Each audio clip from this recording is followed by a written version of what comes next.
Shalom jemaat yang dikasihi Tuhan, puji syukur kita bisa bertemu kembali melalui ibadah kita pada pagi hari ini. Dan pada saat ini mari kita menyiapkan hati kita, mengambil sikap saat teduh sejenak untuk memasuki ibadah kita.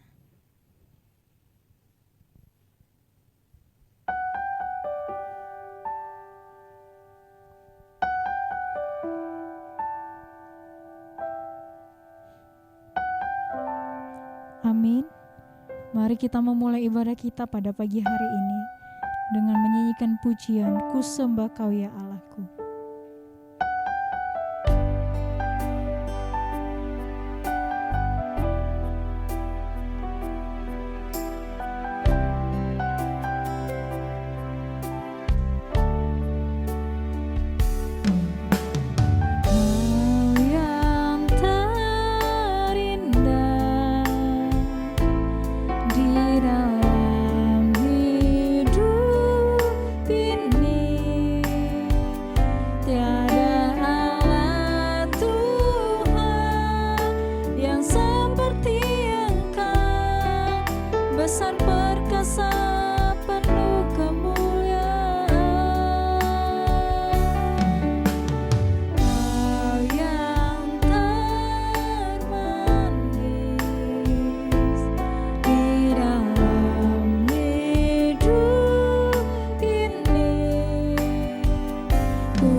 Mari jemaat Tuhan bangkit, berdiri.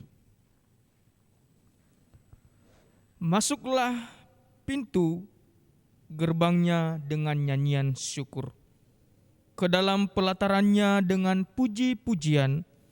Bersyukurlah kepadanya dan pujilah namanya. Sebab Tuhan itu baik, kasih setianya untuk selama-lamanya, dan kesetiaannya tetap turun-temurun.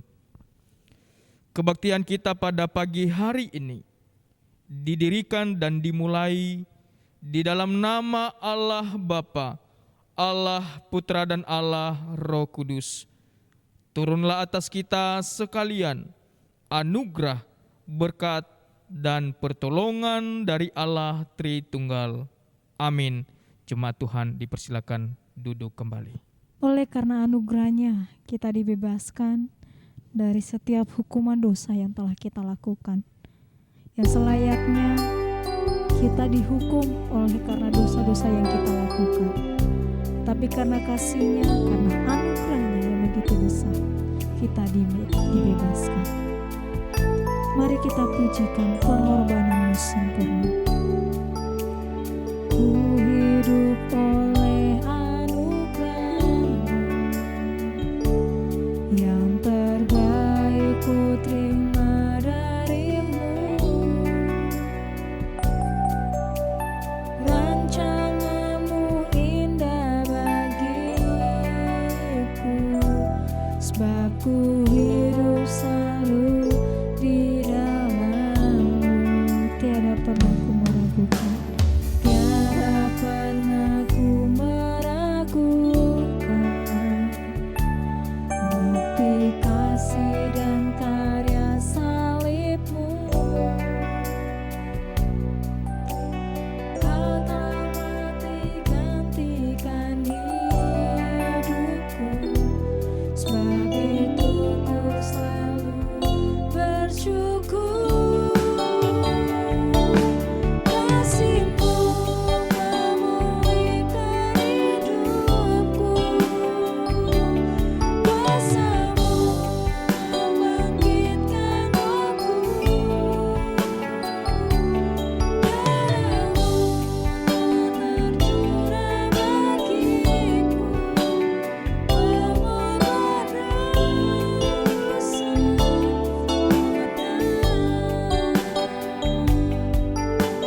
Benar ya Tuhan, bahwa oleh karena pengorbanan-Mu di atas kayu salib telah memerdekakan setiap kami, telah membebaskan setiap kami. Pada saat ini Tuhan, kami datang merendahkan diri di hadapan-Mu, mengakui setiap dosa dan pelanggaran yang kami lakukan di hadapan. Ampuni setiap kami Tuhan, layakkan kami untuk menghadap Engkau, memuji Engkau, menyembah Engkau Tuhan. Dan biarlah Roh Kudus-Mu yang terus mengingatkan akan setiap kami untuk hidup di dalam kebenaran firman. Bahkan ketika kami jauh daripada Engkau, ketika kami seringkali berbuat pelanggaran di hadapan-Mu. Pada saat ini Tuhan, dengan penuh kesadaran dan kerendahan hati, kami datang untuk mengakui setiap dosa-dosa kami. Terima kasih Tuhan, oleh kasih-Mu dan anugerah-Mu yang telah Tuhan nyatakan, kami memperoleh kehidupan yang baru. Di dalam nama Tuhan Yesus kami telah berdoa dan mengucap syukur. Haleluya. Amin. Shalom jemaat yang dikasihi Tuhan. Pada saat ini saya undang Bapak Ibu bangkit berdiri. Di dalam Yohanes 3 ayat ke-16 dikatakan, karena begitu besar kasih Allah akan dunia ini, sehingga Ia telah mengaruniakan anaknya yang tunggal, supaya setiap orang yang percaya kepadanya tidak binasa, melainkan beroleh hidup yang kekal. Puji Tuhan, mari kita telah mendengarkan bagian ini dalam Yohanes 3 ayat 16 ini, karena kasih-Nya yang sungguh besar di dalam kehidupan kita, sehingga kita memperoleh kehidupan yang baru. Oleh karena itu pada saat ini mari kita datang untuk bersorak-sorai, memuji memuliakan nama Tuhan. Kita katakan betapa baiknya, bersyukurlah kepada Tuhan sebab Dia baik di dalam kehidupan kita. Datanglah kepada-Nya. Datanglah ke bait-Nya dengan hati bersyukur, ke dalam pelataran-Nya dengan hati bersuka rasakan dan lihatlah betapa baiknya Tuhan bagi yang berlindung padanya. Akan bersorak-sorai, akan bersorak-sorai, bersyukurlah kepada Tuhan sebab Dia baik, bahwasanya untuk selamanya kasih setianya.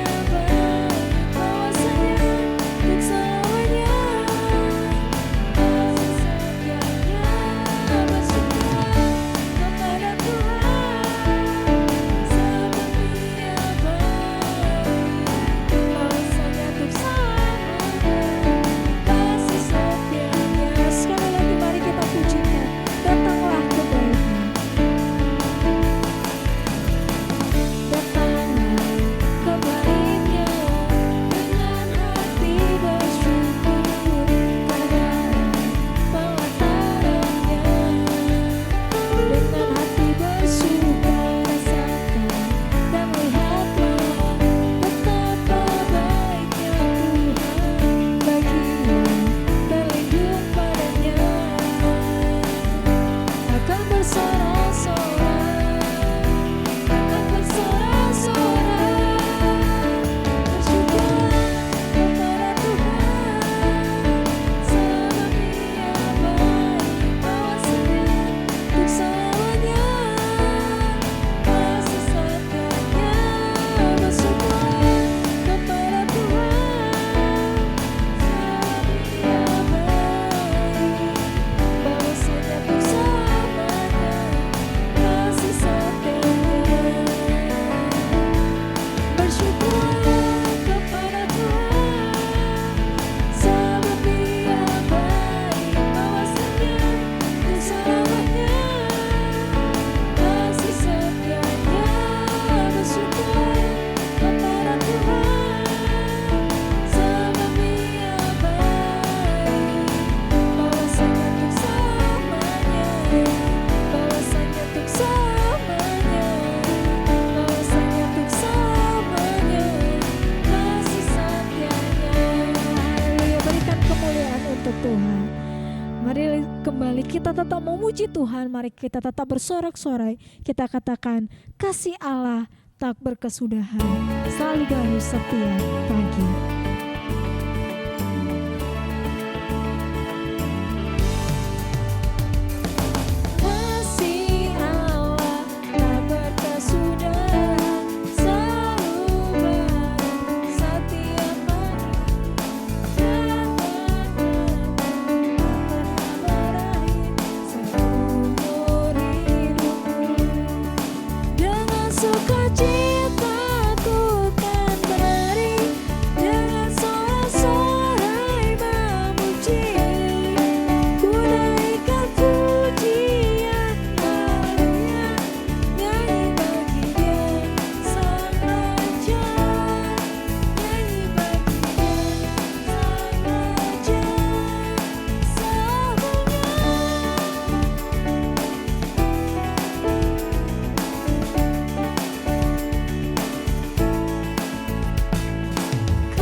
Dan pada saat ini mari kita siapkan hati kita untuk merenungkan dan menyebut akan kebenaran firman-Nya yang akan disampaikan oleh hamba-Nya. Mari kita katakan, aku datang dan ku bersujud di hadapan-Mu.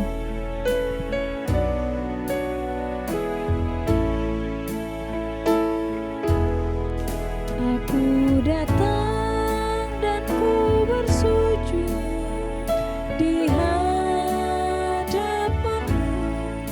Ku rasakan indah hadirat-Mu.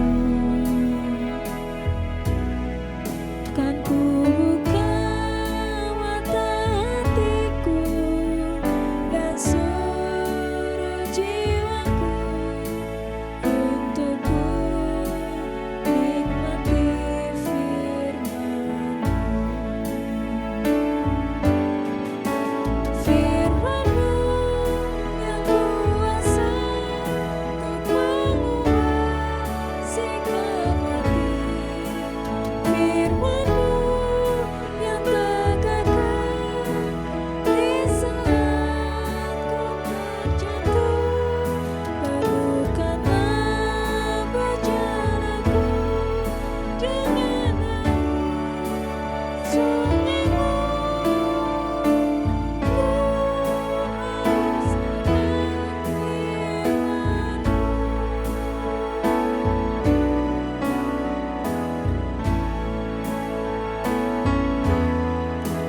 Aku datang dan ku bersujud di hadapan-Mu. Ku rasakan indah hadirat-Mu. Kan ku buka mata hatiku dan seluruh jiwaku untuk ku nikmati firman-Mu. Firman-Mu yang kuasa untuk mengubah sikap hati. Firman-Mu yang tegarkan di saat ku terjatuh. Penuhkanlah berjalanku dengan air sunyi-Mu. Ku rasakan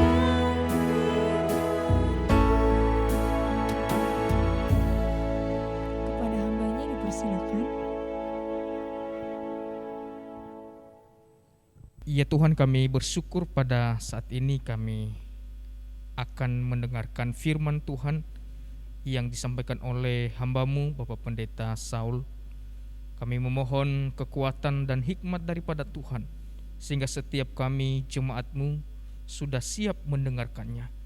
Dan pimpinan Tuhan hadir di dalam hidup kami, sehingga kami boleh menghormati firman Tuhan dengan sikap hati yang baik, dengan sikap hati yang terbuka untuk menerima firman-Mu dan terus belajar dan melakukannya di dalam hidup kami. Ya Tuhan, berkati dan urapi hamba-Mu yang menyampaikan, sehingga kuasa Tuhan nyata di dalam penyampaian firman Tuhan oleh hamba-Mu sendiri. Terima kasih Tuhan, inilah kami semua, pimpinan dan penyertaan Tuhan nyata bagi kami. Di dalam nama Yesus kami telah berdoa dan mengucap syukur. Haleluya. Amin. Salam Bapak Ibu dan saudara-saudara jemaat yang dikasihi Tuhan. Selamat pagi dan selamat beribadah kepada Tuhan. Hari ini kita akan belajar firman Tuhan tentang kesabaran. Kalau kita bicara tentang kesabaran, mungkin yang ada di pikiran kita, yang ada di perasaan kita, itu berbicara tentang sikap kita terhadap orang lain. Bagaimana kita bisa menahan diri, bagaimana kita bisa menguasai diri. Yang pertama terhadap orang lain. Nah, orang lain itu macam-macam. Mungkin terhadap orang yang menyebalkan hati kita. seorang tokoh Indonesia di PGI, Bapak Eka Dharma Putra, menulis suatu buku tentang 10 tipe orang yang menyebalkan. Nah, itu berarti bahwa dia mengamati bagaimana sikap seseorang, bagaimana dia sabar menghadapi berbagai macam orang. Nah, ada orang yang mungkin dianggap sombong, ada orang yang bicaranya kasar, ada yang suka melihat kesalahan orang tanpa melihat kesalahan sendiri, ada orang yang tukang tembak, suka nembak-nembak orang lain, ada yang sok tahu, ada yang suka mengeluh, ada tukang bersungut, ada yang selalu berpikir negatif dalam kehidupannya. Itu kalau kita bicara kesabaran terhadap orang lain, itu secara umum, ya. Yang kedua, kesabaran juga berbicara tentang terhadap diri sendiri. Kadang orang tidak bisa menerima dirinya apa adanya sebagai ciptaan Tuhan, sehingga dia bisa frustrasi dengan dirinya, tidak bisa mensyukuri dirinya, bahkan kala dia menghadapi persoalan bisa jadi dia menjadi bunuh diri. Nah, yang ketiga, kesabaran juga berkaitan atau terkait dengan persoalan hidup atau masalah-masalah hidup dalam pergumulan hidup hari lepas hari. Itu yang pertama kalau kita lihat secara umum dimengerti. Nah, yang kedua, kita perhatikan dalam Alkitab. Di dalam Alkitab ada begitu banyak contoh-contoh orang yang sabar. Yang pertama, kita melihat tokoh perjanjian lama yang sangat kita kenal, Abraham dan Sarah. Nah, di dalam Ibrani pasal 11 ayat 11 dikatakan, karena iman ia juga dan Sarah beroleh kekuatan untuk menurunkan anak cucu walaupun usianya sudah lewat, karena ia menganggap dia yang memberikan janji adalah setia. Kita sudah tahu tentang kisah Abraham dan Sarah yang menantikan janji Tuhan sampai masa tua. Janji itu kok lama sekali digenapi. Usia sudah 80 tahun, ya. Abraham juga sudah tua. Disebut sudah, ya kalau istilah sekarang sudah menopause, tidak mungkin lagi melahirkan.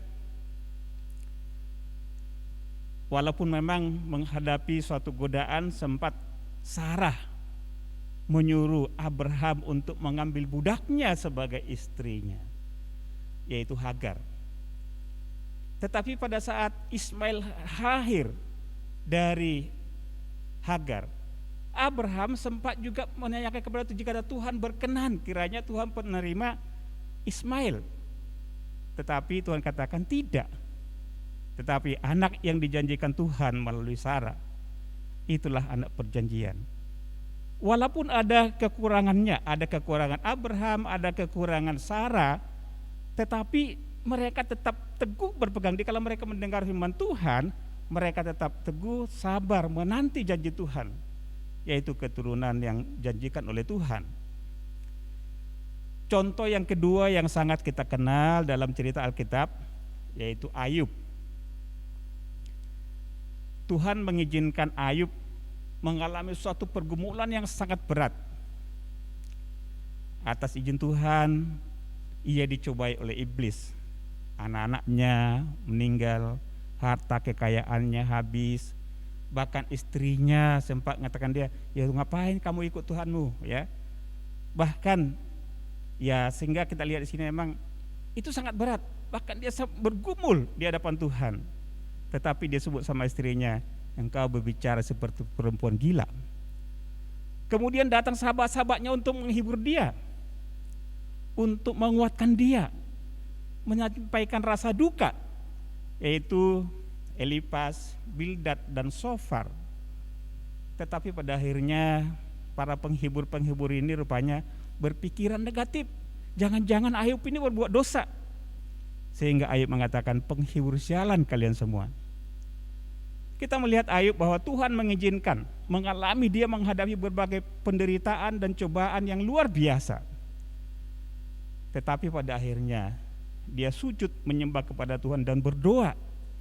Dia mengatakan, dengan telanjang aku keluar dari kandungan ibuku, dengan telanjang juga aku akan kembali ke dalamnya. Tuhan yang memberi, Tuhan yang mengambil, terpujilah nama Tuhan. Dalam semuanya itu Ayub tidak berbuat dosa dan tidak menuduh Allah berbuat yang kurang patut.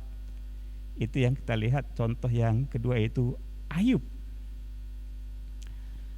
Nah, yang ketiga kita lihat dalam Alkitab, Musa. Kalau kita lihat Musa bagaimana dalam kehidupannya, dia berkali-kali, Israel berkali-kali menentangnya, ditentang oleh bangsa Israel waktu dia memimpin Israel keluar dari Mesir. Dan oleh karena Israel berbuat dosa, oleh karena Israel berbuat jahat di hadapan Tuhan, Tuhan mau menghukum, Tuhan mau menghabisi bangsa Israel. Tetapi dengan kesabaran, dengan iman, Musa berkata kepada Tuhan. Dia mengatakan kepada Tuhan, tetapi sekarang kiranya Engkau mengampuni dosa mereka, dan jika tidak, hapuskanlah kiranya namaku dari dalam kitab yang Engkau tulis. Ini luar biasa, dia mempertaruhkan namanya supaya Tuhan hapuskan. Kalau Tuhan mau menghukum bangsa Israel, hapuskanlah kiranya namaku dalam kitab yang telah kau tulis. Ini suatu perjuangan, suatu pengorbanan oleh karena kesabaran Musa terhadap bangsa Israel. Berkali-kali umat Israel tidak setia, tetapi sebelum Tuhan menghukum Israel, Musa mempertaruhkan jiwanya dan tetap memanggil mereka untuk bertobat kembali kepada Tuhan. Dan contoh terakhir, ya, walaupun dalam Alkitab banyak contohnya, adalah Tuhan Yesus sendiri. Kita baru merayakan Jumat Agung, merayakan Paskah di bulan April ini. Kalau kita ingat kisah Yesus, dia pertama diadili dalam pengadilan agama Yahudi. Imam Hanas mengadili dia. Imam Hanas katakan, aku tidak menemukan kesalahan pada Yesus, pada dirinya. Kemudian diserahkan lagi kepada imam besar Kayafas dan para Sanhedrin. Mereka juga tidak menemukan kesalahan pada Yesus. Tetapi pada akhirnya bangkit para tua-tua Yahudi, para saksi-saksi palsu yang menuduh Yesus bahwa Yesus menghujat Allah. Bagaimana sikap Yesus menghadapi mereka? Dalam tuduhan-tuduhan itu Yesus diam. Kemudian dia dihadapkan kepada pengadilan Romawi, yaitu Pilatus. Pilatus juga katakan, aku tidak menemukan kesalahan pada dirinya, pada diri Yesus. Tetapi pada akhirnya Pilatus menyerahkan dia kembali kepada orang Yahudi yang sudah mendesak, salibkan dia, salibkan dia. Kita perhatikan di sini bahwa akhirnya Pilatus menyerahkan Yesus untuk disalibkan. Dia dihina, dia ditelanjangi, dia diolok, disiksa sampai bahkan dia disalibkan.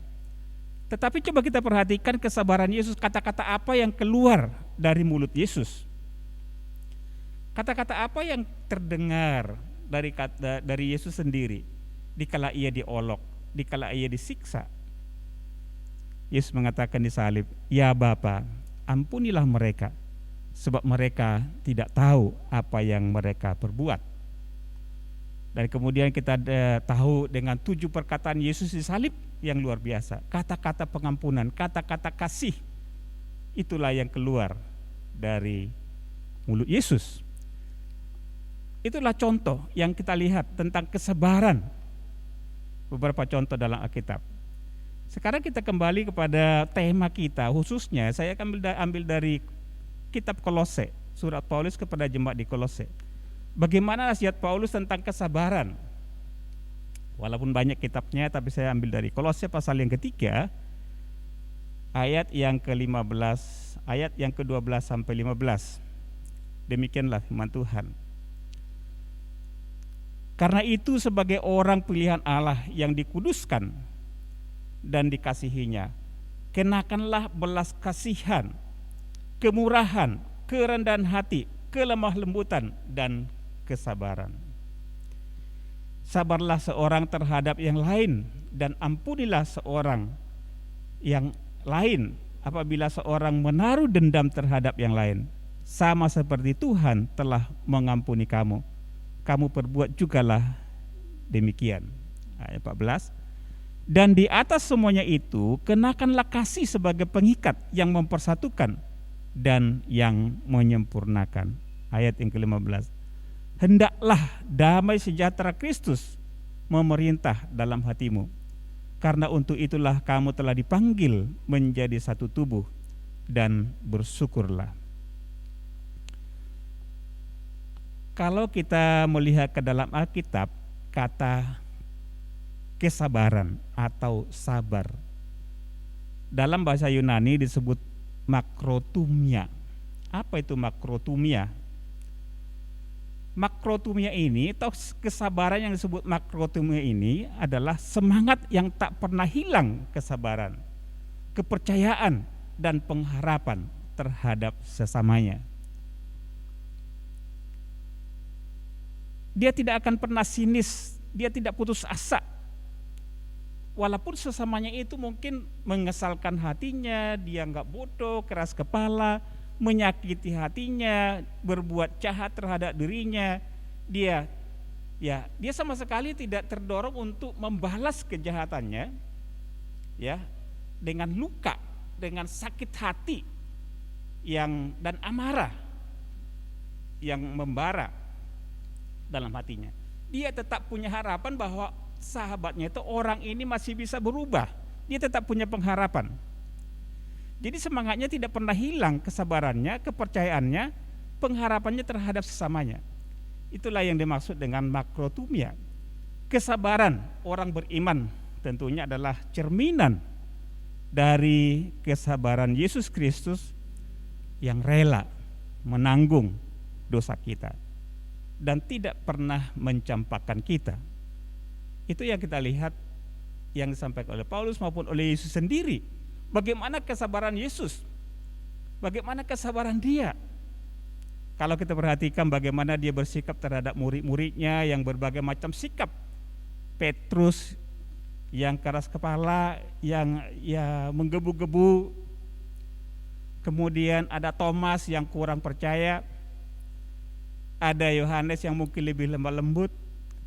Ada Yudas yang suka, yang tidak jujur, yang suka ngambil uang, ya, yang seharusnya ya untuk mereka pakai pelayanan, dia ambil untuk dirinya sendiri.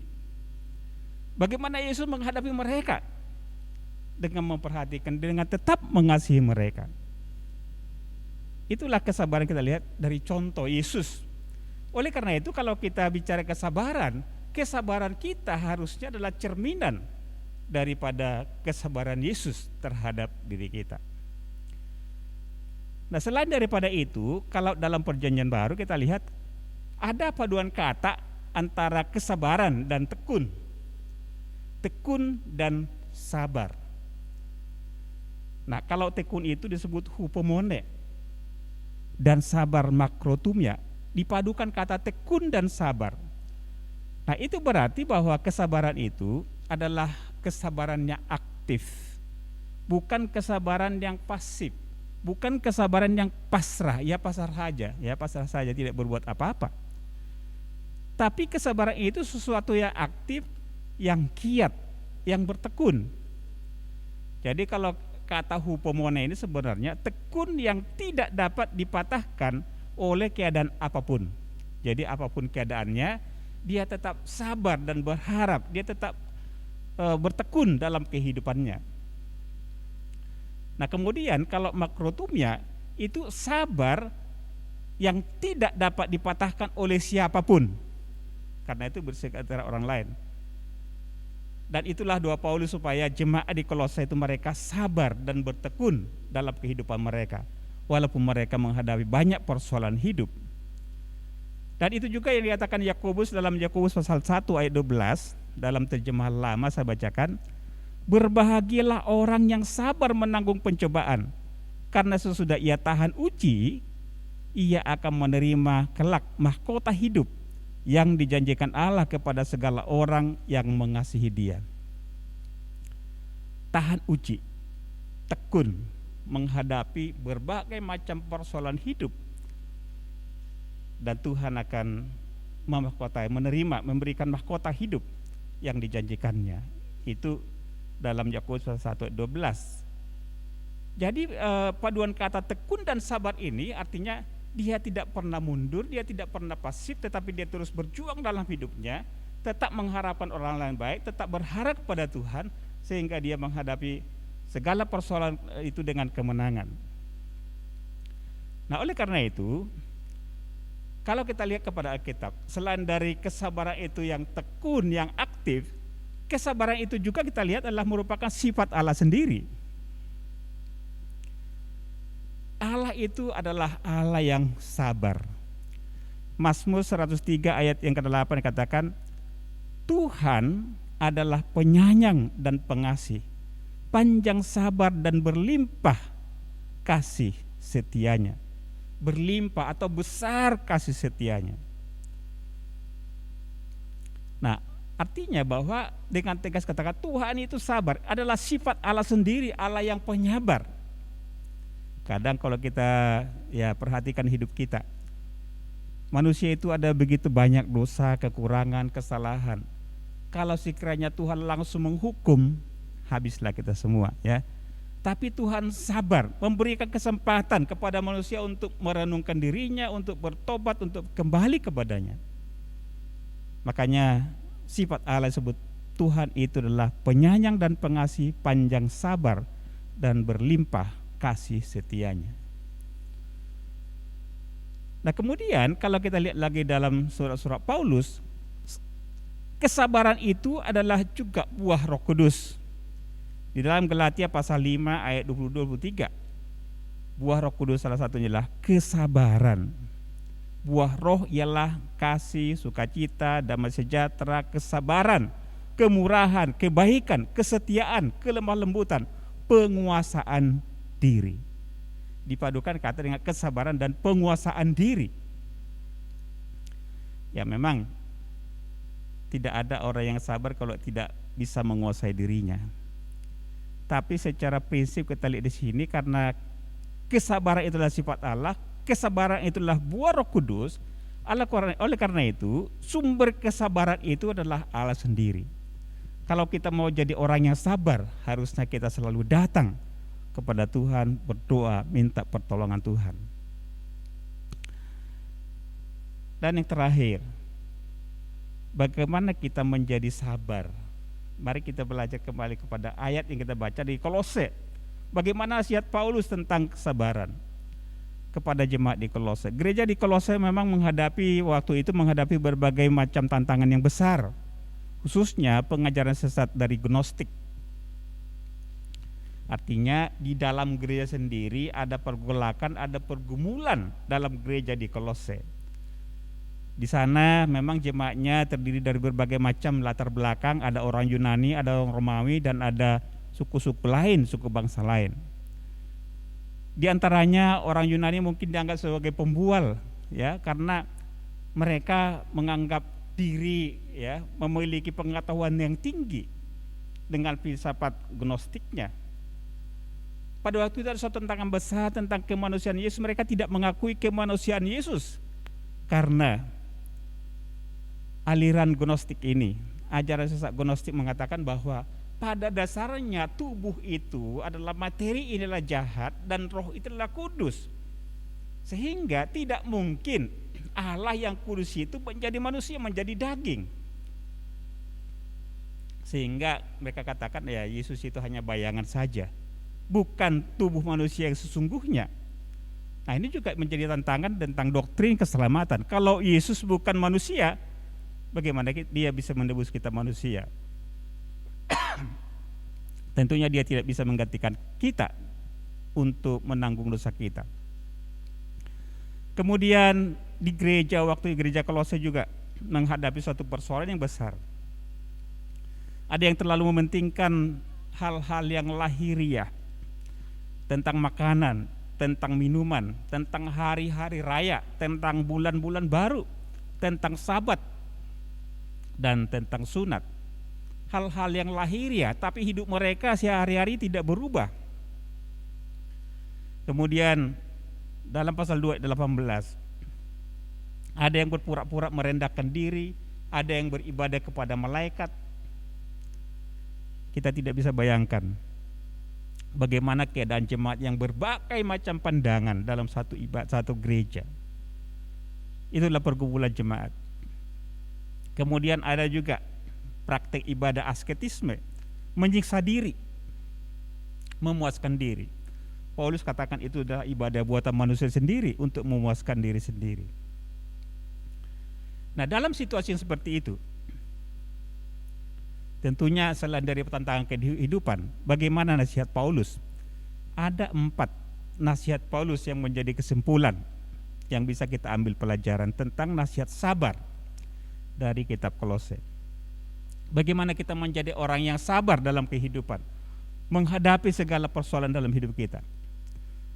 Yang pertama dalam ayat 12. Yang pertama, bagaimana kita bisa menjadi orang yang sabar, yang sesuai dengan kehendak Tuhan.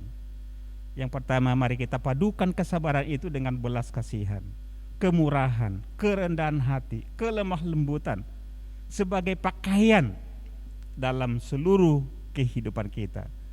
Karena dikatakan, kenakanlah belas kasihan, kemurahan, kerendahan hati, kelemah lembutan, dan kesabaran. Saya kira tidak ada orang sabar yang tidak murah hati ya. Bagaimana orang sabar kalau tidak berbelas kasihan? Bagaimana orang bisa sabar kalau tidak rendah hati? Bagaimana bisa seorang sabar kalau tidak punya hati yang lemah lembut? Oleh karena itu, dalam hidup kita, mari kita padukan dalam hidup kita itu, yaitu belas kasihan, kerendahan hati, kemurahan, kelemah lembutan sebagai pakaian dalam seluruh kehidupan kita. Yang kedua, ayat 13. Sabarlah kamu seorang terhadap yang lain dan ampunilah seorang akan yang lain apabila seorang menaruh dendam terhadap yang lain. Sama seperti Tuhan telah mengampuni kamu, kamu perbuat jugalah demikian. Ampuni sesama seperti Tuhan telah mengampuni kamu. Itu nasihat. Pengampunan akan menghasilkan kesabaran ilahi. Bahkan yang sangat penting kita perhatikan di sini adalah pengampunan kita terhadap sesama disamakan dengan pengampunan Tuhan terhadap kita. Itu artinya bahwa orang bisa sabar, bisa mengampuni sesama apabila dia menghayati kasih Kristus, menghayati pengampunan Tuhan terhadap diri sendiri. Orang yang tidak bisa mengampuni, orang yang tidak bisa sabar terhadap orang lain adalah kurang menghayati atau mungkin tidak menghayati pengampunan Tuhan terhadap dirinya, sehingga dia juga tidak sabar, dia masih bisa dendam, sakit hati terhadap orang lain, sakit hati yang berkepanjangan, yang tidak ada pengampunan. Jadi kita lihat yang kedua sangat penting, ampuni. Ya, apakah itu mungkin dalam rumah kita, dalam bersahabat kita, di gereja, dimanapun kita berada, ampuni sesama kita seperti Tuhan telah mengampuni kita.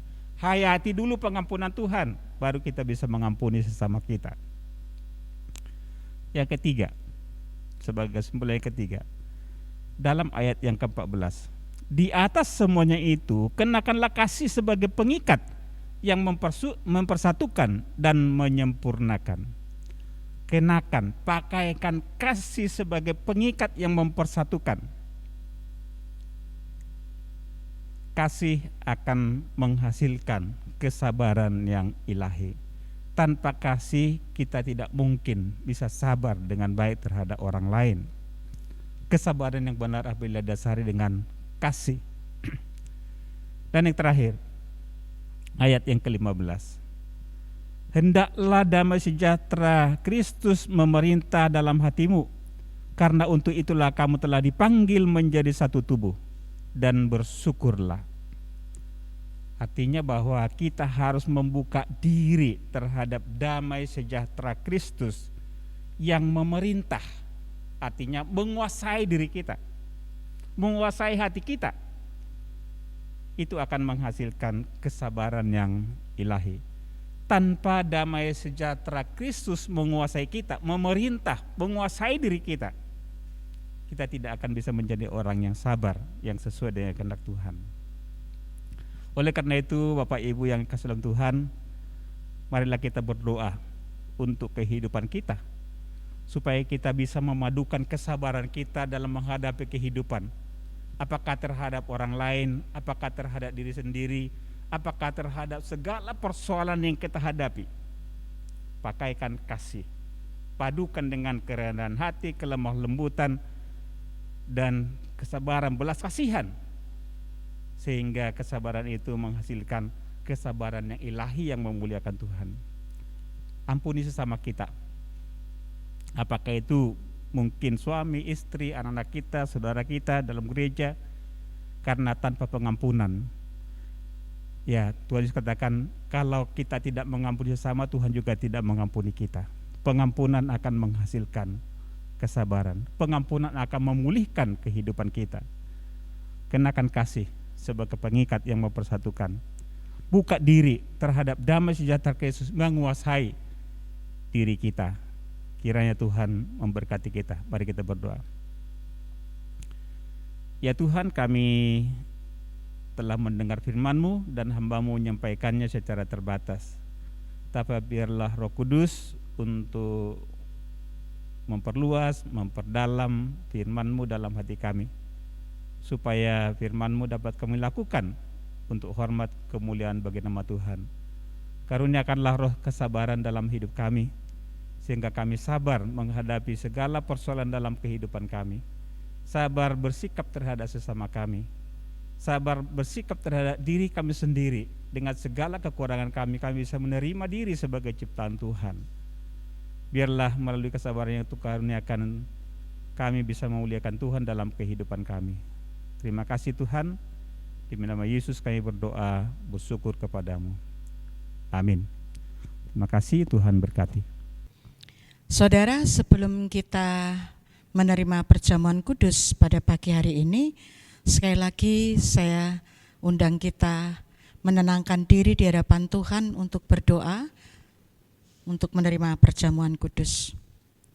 Bapa, kami akan menerima perjamuan kudus, kiranya Engkau menolong kami, menyucikan, melayakkan kami semuanya untuk menerima perjamuan kudus pada pagi hari ini. Terima kasih Bapa, dalam nama Tuhan Yesus. Amin. Saudara, penetapan perjamuan kudus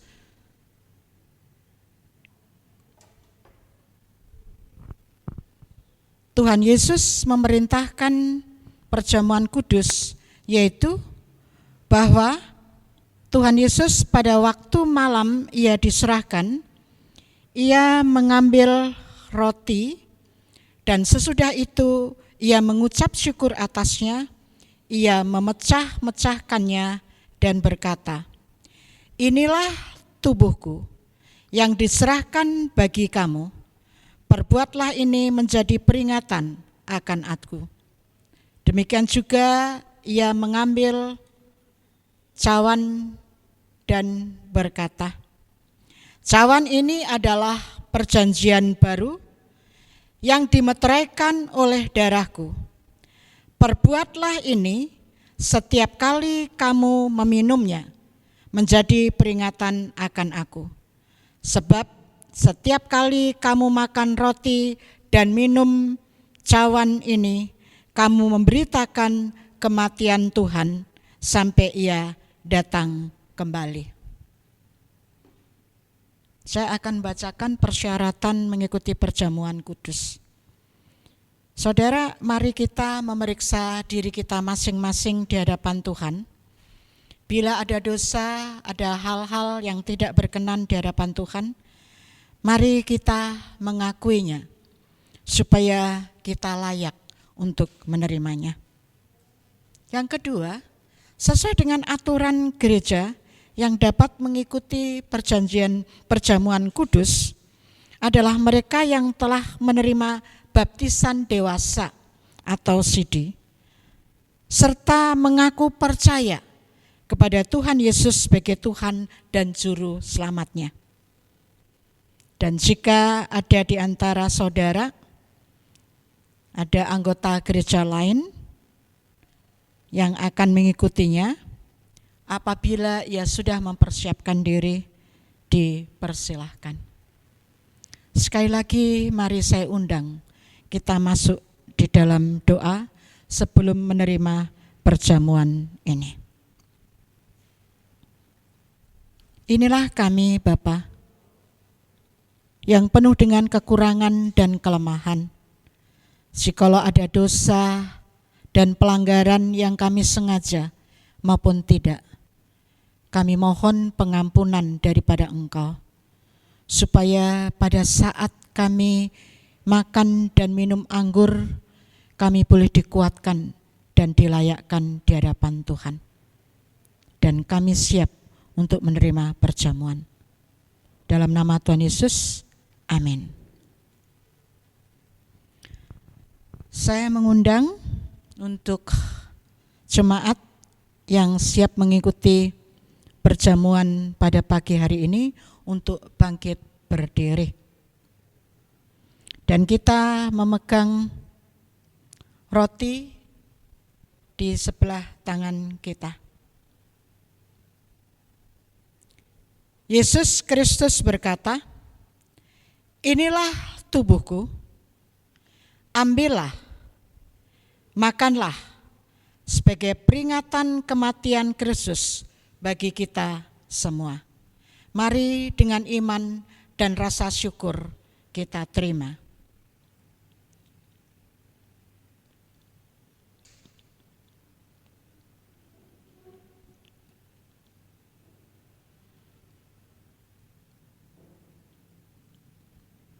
Cawan anggur di sebelah tangan kita. Yesus Kristus berkata, "Cawan ini adalah perjanjian baru yang dimeteraikan oleh darahku.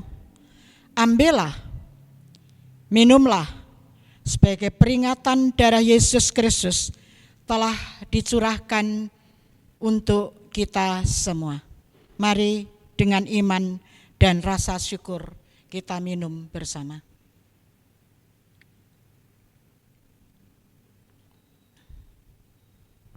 Sekali lagi saya undang kita masuk di dalam doa.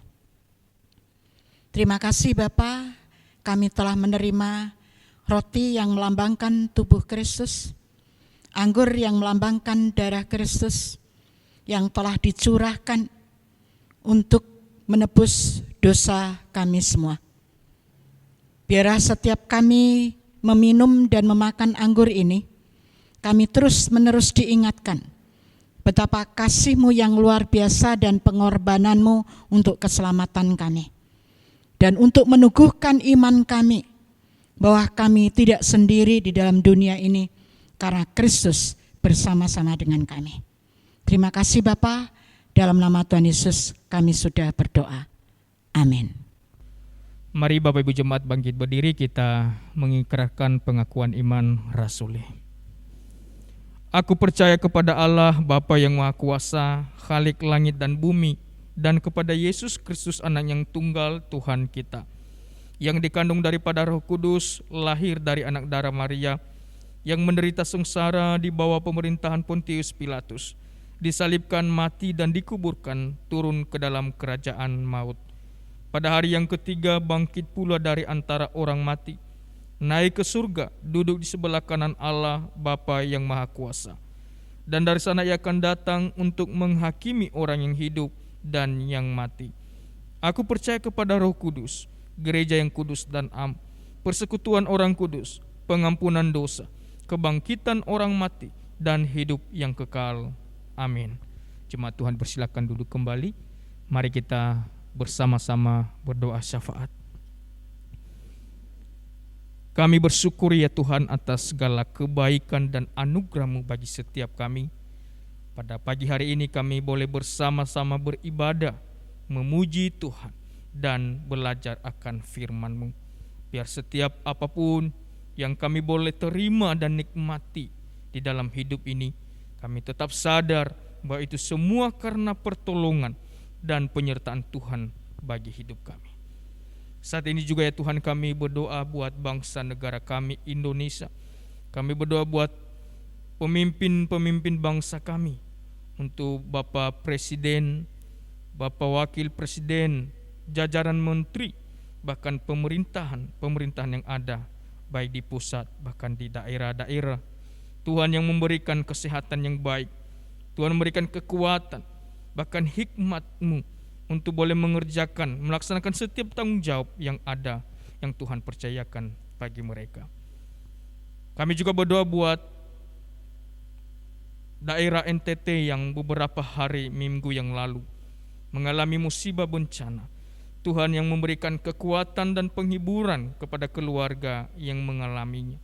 Tuhan pimpin mereka, sehingga dengan setiap apapun yang mereka alami, Tuhan yang memberikan keteguhan iman bahwa Tuhan tidak pernah membiarkan, Tuhan tidak pernah memberikan keadaan yang tidak mampu mereka alami. Ya Tuhan, kami percaya Tuhan memberikan kekuatan, Tuhan memberikan harapan di dalam kehidupan mereka. Kami juga berdoa buat keluarga yang mengalami akan musibah kapal selam yang tenggelam beberapa hari yang lalu. Mungkin keluarga sedang dalam keadaan duka, baik sebagai istri, anak-anak, kehilangan orang yang mereka sayangi. Tuhan juga berikan kekuatan, berikan pengharapan, bahkan berikan sukacita di dalam hati mereka ya Tuhan. Karena hanya Tuhan sendiri yang boleh memulihkan, yang memberikan kekuatan bagi mereka. Ya Tuhan, kami juga berdoa buat jemaat-Mu di GK Pondok Canda Indah yang saat ini membutuhkan untuk pertolongan jamahan Tuhan, yang saat ini mungkin dalam keadaan kurang sehat. Tuhan tetap nyatakan kuasa-Mu. Kami berdoa untuk Bapak Iwan, suami dari Bu Elizabeth. Kami berdoa buat Ibu Meliana. Kami juga berdoa buat Ibu Sudarsi. Kami juga berdoa buat Ibu Saniwati. Kami juga berdoa buat Mama dari Ibu Rita Magneti. Kami juga berdoa buat Mama dari Ibu Sandra. Kami juga berdoa buat Mama dari Ibu Anes. Kami juga berdoa buat Mama dari Ibu Anes ya Tuhan. Engkau berkati, Engkau pulihkan setiap jemaat-Mu yang saat ini di dalam keadaan kurang sehat. Engkau yang menopang mereka, karena jamahan Tuhan itulah yang sempurna untuk memulihkan setiap apapun yang mereka rasakan. Berkati juga obat-obatan, makanan yang dikonsumsi, Tuhan tolong sehingga semuanya itu Tuhan pakai menjadi saluran berkat di dalam pemulihan mereka. Ya Tuhan, kami juga berdoa buat setiap jemaat-Mu di dalam usaha pekerjaan. Engkau boleh pimpin kehidupan mereka di dalam melakukan dan mengerjakan setiap usaha yang ada. Biar Tuhan yang memberkati dan mereka juga mengerjakan dengan penuh tanggung jawab dan dengan taat kepada Tuhan. Kami juga berdoa buat pertumbuhan iman kami seluruhnya. Tuhan tolong setiap kami, walaupun di dalam keadaan kondisi saat ini yang masih mengganggu kehidupan kami dengan adanya virus corona ini. Biar kami semua semakin teguh di dalam Tuhan, semakin berserah di dalam Tuhan, dan semakin cinta akan Tuhan. Ya Tuhan, kami juga berdoa buat setiap ibadah-ibadah yang kami lakukan di Gereja Tuhan GK Pondok Canda Indah, baik ibadah komisi wanita, ibadah PA, ibadah doa, dan juga ibadah youth community, ibadah umum, bahkan ibadah sekolah minggu, ibadah profesi juga Tuhan Engkau berkati melalui persekutuan-persekutuan kami ini. Seluruh jemaat benar-benar kami diteguhkan, kami dikuatkan, kami diarahkan di dalam iman yang benar kepada Tuhan. Berkati setiap hamba-hamba Tuhan yang melayani, berkati setiap diaken yang melayani, dan juga seluruh aktivis bahkan jemaat. Biar kami terus melakukan bagian kami yang Tuhan percayakan dengan sungguh-sungguh dan dengan penuh tanggung jawab. Ya Tuhan, kami juga berdoa buat gereja Tuhan, bersyukur untuk pimpinan Tuhan, di mana Tuhan telah mempercayakan untuk merenovasi, memperbaiki bangunannya ya Tuhan. kami yakin dan percaya bahwa Tuhan yang terus menopang untuk kebutuhan ke depan. Tuhan yang memimpin sehingga gereja Tuhan boleh terselesaikan dengan baik dan menjadi tempat kami untuk semakin giat di dalam melayani, dan kami tetap menyembah Tuhan. Terima kasih Bapak. Kami juga berdoa buat sinode kami GKKA Indonesia. Kami berdoa juga untuk para hamba-hambamu yang melayani, Bapak Pendeta Hengki Cia Engki, dan juga Bapak Pendeta Saud, bahkan seluruh jajaran MPHS. Tuhan berkati hamba-hambamu yang melayani dalam setiap program yang ada. Tuhan pimpin sehingga program di sinode kami terus berjalan dengan baik demi untuk hormat kemuliaan nama Tuhan. Ya Tuhan, kami juga berdoa buat persembahan yang akan kami kembalikan kepada Tuhan. Engkau berkati persembahan kami, biar persembahan ini berguna untuk mendukung pelayanan di gereja Tuhan Gapundu Canda Indah, sehingga kami juga memberikan dengan ketulusan dan persembahan kami berkenan kepada Tuhan. Berkati juga tangan-tangan jemaat yang tidak sempat memberi. Tuhan tolong Engkau yang memberikan anugerah-Mu, kasih-Mu bagi mereka. Terima kasih Tuhan. Inilah doa kami. Kami serahkan dalam tangan Tuhan. Di dalam nama Yesus kami telah berdoa dan mengucap syukur. Haleluya. Amin. Baik, terima kasih untuk hambanya yang sudah menyampaikan akan kebenaran firman Tuhan. Kiranya menjadi berkat bagi setiap kita, dan kita dikuatkan melalui kebenaran firman-Nya yang disampaikan oleh hambanya pada pagi hari ini. Dan pada saat ini kita akan memberikan persembahan kita bagi Bapak Ibu yang rindu untuk memberikan persembahan, bisa ditransfer lewat nomor rekening di bawah ini. Dan bagi jemaat yang berhalangan bisa menghubungi hamba Tuhan dan majelis yang ada di gereja kita. Dan sambil mengumpulkan dan memberikan persembahan kita, mari kita pujikan kecaplah dan lihatlah.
Saat ini kita akan mengakhiri ibadah kita. Mari kita pujikan doksologi.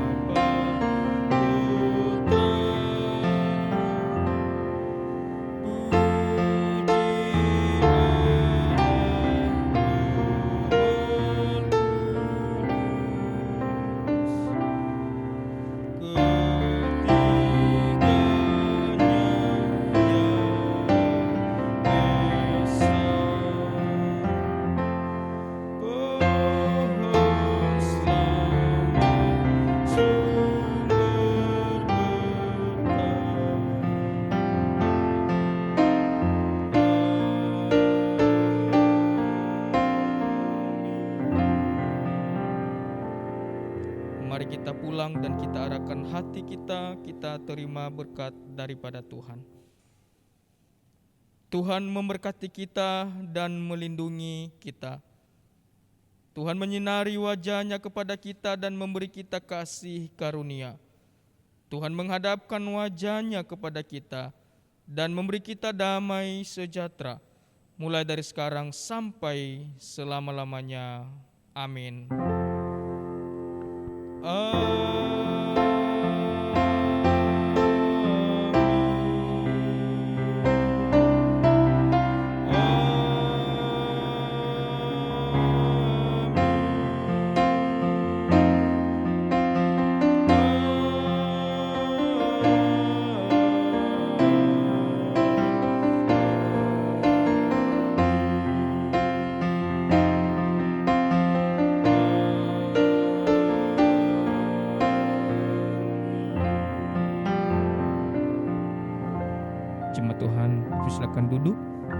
selesai doa teduh. Tuhan Yesus memberkati.